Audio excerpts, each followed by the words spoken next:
once again, you wonderful Wurlitzer organ rescue community. We're growing every day, 160 something subscribers now. Very niche subject, but there's people out there who are interested, so thank you. I'll keep on doing it as long as people keep watching it. Today we have to build and assemble the finish, basically the wind chest. I have the piece to go on top, ready to mark up. I've got some good measuring and scribing tools, and it's not as easy as you would think. I've got the plans. They're quite detailed, this one, but I have to work in 23 30-second increments, 23 30 seconds. So that's going to be the difficulty. So I'm not going to film it, because just me trying to work out 23 plus 23 plus 23 plus 23 divided by 32 with a remainder that could be, you'll be bored as much as I would. So I'm just going to get on with this, and I'll catch up with you when I've got it ready to show the next steps. So I've spent a fair bit of time measuring this out, and I actually spent time marking down what 23 30 seconds in multiples are. Like 41 wind channels equals 943 30 seconds, which is 29 inches and 15 30 seconds. So I've got it all set up. Then the problem is, by the time I got to this end, it's exactly, as near as darn it, a quarter of an inch out. And this overall length is a quarter inch shorter than on the plans. So I can only assume that this, having been around for 100 years, has gradually shrunk, and now I've got to divide a quarter of an inch by 41 channels and add, and of course we're into 128ths, which is too much. I can't do that accurately with a measuring instrument. So what I've done is I've basically been doing it, measuring it. I fastened this so it can't move, and now I am simply drawing lines that line up with the existing channels. So I'm hoping that once I've finished this, I'll be ready to start drilling some holes.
What I'm doing here is I'm actually trying to make sure that I don't get any cutouts, etc. on the bottom when I drill through. I'm putting a piece of 1/4 inch wood on the bottom so that when I do actually drill the holes, there'll be a nice clean hole in and out with the drill. And because I'm using double-sided tape, I'm going to just clamp it down, just get a good fix on it.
The pallets that open and close the wind channels are very interesting. These are the original ones off the 100-year-old, and these are ones which I made, I've mentioned it before in a different episode. Well, somebody wrote and said that these were probably too heavy, and I checked them out and I weighed them, and these are like 4 grams and these are like 10 grams. So although that's not a great deal of difference, it could well be enough to affect the opening and closing. And it's the strength of these little springs that return them to their place that's important. So I'm going to work on these, clean them up.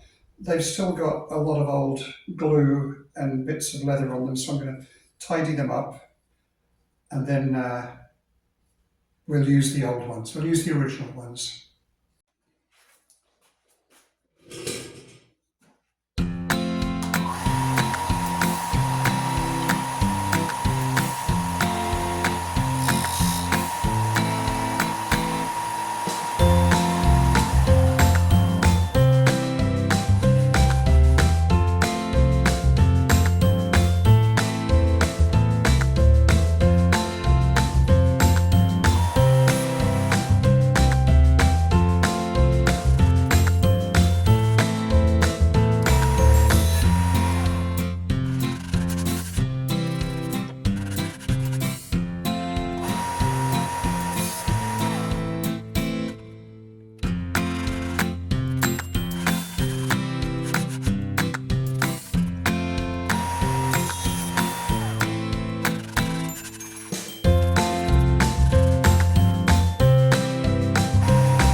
There are 41 channels, and the way that the pallets are opened is that there are pins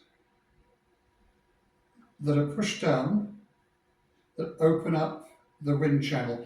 Now these, I've made several sets of these over the years, never quite been happy with them because you have to take a half-inch dowel and then you have to, trim it down to a quarter-inch there. It's a mess. But what I've discovered is that online you can buy them, not for Wurlitzer. They are dowel caboose parts for people who make model railway engines, wooden toy engines, toy trains. So these are actually from that, and they are identical to the shape and size that I need. I mean, that's just incredible. So they're available on Amazon. I'll let you know the details. The one thing I've also been having trouble with is there's a piece of steel rod that has to fit in there, and that is what goes in and out of the wind chest. And I've always had trouble getting the holes centered and parallel. What I'm going to do now is set up my small lathe and drill the holes in these ready for the rod. That's what I'm going to do now, drilling some holes.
well, here we have the leather, the repaired pieces, the new pieces, the pieces I wasn't going to use, but after advice from you guys online, I will use them. I've got these pins, which are going to be the push pins. It's taking so much time trying to make new pieces that fit the old pieces. And I did something which a lot of you are going to hate me for, and that's I used wood glue to put the top on. Well, in my defense, I did try it with the hot hide glue, but it was going off before I could get everything ready because there's so much surface area that needed to be covered, so many of these internal partitions that needed to be coated, and it was going off. I did use a hot air blower to try and keep it. It was a disaster. It took me a week to clean it up. And I don't feel too bad about it because when I took it to pieces, I did find out that there was a lot of wood glue in there already. And the way I took the top off by skimming it, you saw that in the last episode, I think they could do that again next time if they have to redo this. But that could be in 100 years' time, so I'm not really that bothered. I'm not sure whether this is worth rebuilding again in 100 years because it is pretty bad inside. Well, it's not bad, it's just old, and I'm thinking that it was the best I could do at the moment, and I'm sorry if that offends people, but there we have it. It's my organ, I can do what I want. I do take advice, I am listening to people, but my experiences have dictated how I go forward with it. I'm not a professional, I'm just an amateur, a retiree with a hobby. It's taking years off my life, to be honest. It's taking way too long, so much easier to build a new one. I built the last one in about 2 weeks. This has taken me 6 weeks to get to this stage. But we'll see how we get on in the next episode, because in the next episode I'm going to sand all this, clean it up, shellac it, and get ready to completely restore it and assemble it. So that's all for today. I hope you found it interesting, and I'm sorry it's taking so long in between. The next one shouldn't be so long, as I don't have to go through half the processes I did before. But right now, I'm happy I got to this stage. So thanks for watching, and I'll catch you all again in a couple of weeks. Cheers. Happy band organing. Can I say that? Have fun with your organs. Cheers.